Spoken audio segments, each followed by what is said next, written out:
I got it on there. So anyway, so got another little project for the KLR today. Super stoked about that. We are swapping out the factory, can't even really call them, well, they're handguards.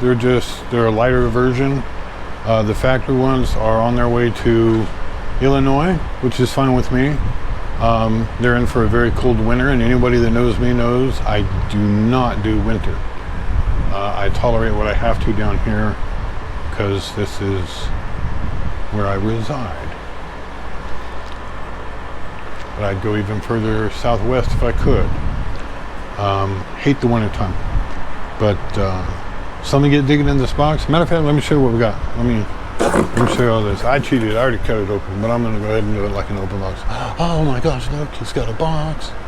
It's got a box. Oh my gosh, what could be in that box? That's so exciting. Oh goodness, could it be? Okay, we're going to cut the tape. There we go. Cut the tape. Ooh, now that's fancy right there. Got some new covers. It's the D-Flex off-road handguards. There's the D-Flex handlebar mounts. And got the, well, I guess those are the bar ends. Yeah, the bar end clamps, actual guards, or guard system as they call it. And then of course, these guys, which is your handguard spacer kit, which goes in between these and these if need be. So, let me grab some tools and get set up, and we'll be back to you. Alright, so we're back. So I just unwrapped everything and just started playing with one of the mounts. And one thing I noticed is that it's real high up on this because of the brake, or the, excuse me, the clutch. Notice that it sits real high up on here, so I may be playing with that mount a little bit to try and figure out how to maybe get that roll around or something, because that's, man, that's just crazy high. But we are going to put the other one together and see how it looks. Yeah, and I don't have my wireless mic, so we are all tied together. Me, the camera, the tripod, pretty much everything. So we're gonna play with this one now. I'm gonna see about sticking it on. These little doodads right here are 5mm. The bar end ones are 6, and they put red Loctite on them. So that first one over there, that was a pain in the buttocks to break loose. Finally did though, thank goodness. So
okay guys, I know I got a little messy out here, but you know, I told you I'm tethered. I don't know where my wireless mic is, so I got tethered to the camera and all that. So of course you can see it's just joyous fun moving around. Anyway, so just right on the verge of a breakdown. I actually had kind of a breakthrough, if you will. Just out of desperation, I took the cutoff wheel. This little piece is probably still hotter than blue blazes. Ow! Still pretty warm. So this is what was on the end of the bar end. And it threads on there, bar weights go on there, yada yada yada. Bar weights are, I hear somebody's playing Spanish music somewhere. I thought it was mine. I was like, great, don't want to get flagged. So the bar weights are over there. You can see those. I'm not sure how it's going to react losing that much bar weight. So yeah, I watched a video on YouTube and they said to cut this off. Well, you can see I cut here and I could see the bar wrap. There was nothing underneath. So I moved back and I cut here and I could still see underneath it, nothing there. So I moved back again and I went to cut it a third time and you can see it here. Let me get the camera a little bit closer. And you can see, oh, this is just a pain in the butt. I need my wireless mic. Okay, so you can see there, you can still see whatever this was it threads into, and then the handle there, and of course the throttle tube's on there. I did trim this and the throttle tube back like they said. You don't have to trim near as much off that on the KLR that you do the other bikes they mentioned. So it was still there and I was mad as hell. And I remember from being in the oil field, they used to heat pipe up. They used to heat this up and heat that up. And I thought, you know, that grip and everything is really hot, so I'm just going to try for giggles. Pulled out my number 4 drill bit out of my ease out kit, and the number 4 ease out slid right in. So I put my handy dandy croissant wrench on it, and just as I started to lean into it, it went pop. And literally it sounded just like that. And that whole dude came out. That thing is threaded all the way to the back and a behemoth. I mean, let's look at that from the top. Right. Look how far. And that's even after the, what? Half inch, 5/8 I cut off. So at least now, yeah, have a nice look at my hoarding neighbor. At least now I know what's in there and what I'm going to deal with the other side. I wanted to do this side first because I figured it would be the biatch, and it was. So I'm going to see if this works on the other side. I'm just going to make one cut over there and then try to back this bad boy out. Wish me luck. Keep you posted. But if you're going to do this on this is the Gen 3 2022. So I guess if you're going to do a 22-23, you need to think about this dude right here, because this handlebar plug will just probably do you like it did me. It's going to make you say a lot of bad words and you know, which is fine. So, you know, I have to go back and get creative with editing, which you probably noticed. There's a lot of music in this video. There we go. Look at that, get us new, ready for the other side. All right, we'll see in a few. Hopefully that one goes as well. Morning, my people. You can see it is very early here in West Texas. What was supposed to be the easy install, you can see they're still not mounted, turned into a 2-day project, but I think this is how they're going to go. I think we finally have it all figured out. It's yeah, it's been quite the ordeal. So I will explain a few differences between the instructions they send and what you actually have to do as far as the KLR other bikes. Don't know. It may just be cut and dry. KLR has been an experience. So, not complaining. She's worth it, but definitely some differences. So, I'm gonna let the sun get up a few minutes, few more minutes. I'm gonna go refill the coffee cup and then come back and we'll get this thing knocked out once and for all. We'll see you there. So here we are, just trying to see if I've got them in about the right spot. They're definitely more of a challenge than I thought they would be. Okay, so they come with these for the bar ends now that we're past that fiasco, and it's just the wedge. It's got tongue on it there, and I guess a little tongue right there on it, and as it sucks it in, blows it up to the bar. If you're using aluminum bars, you want to drop this rubber sleeve off, but the KLRs are not. So what you want to do is just take it apart. And some bikes are real short in here, so this will hit these controls. They actually provide spacers and longer bolts to bring these out, so you can clear that. KLR is not that case. It's going to be fine. So we shouldn't need any spacers in there. So, of course, you want to make sure you get those little tongs lined back up in the groove. Drop that doodad in there.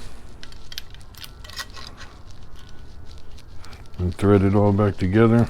And we are ready to do what we can as far as getting it inserted into the bar end. It's going to go in just like that there. And let's see if I can get you down to see that.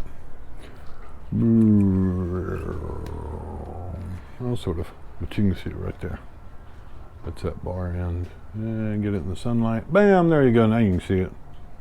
All right, it's a drawback to working with the early morning sun. You always got to be vigilant not to shade your shot or get too much sun directly into your camera. So, all right, so we're gonna hang the other one and then push them in and start the mounting up. Okay, guys, so there's not as much footage on this as I would have liked. But I did wind up reaching out to Arman's technical service. Never heard back from them. I spoke to 2 different people and shot emails to where they told me to. And I seem to be having trouble picking up a sticker and some screws.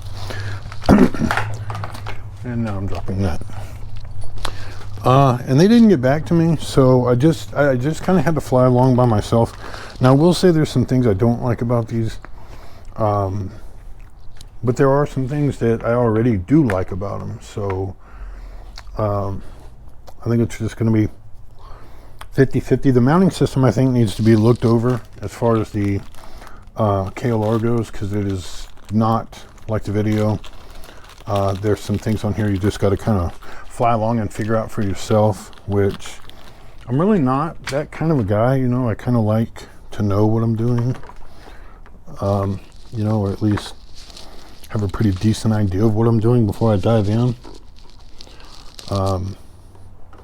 Especially being it's going to be a while before I have another new bike like this, so I'd really rather not screw it up. You know what I mean? Know what I mean, Bern?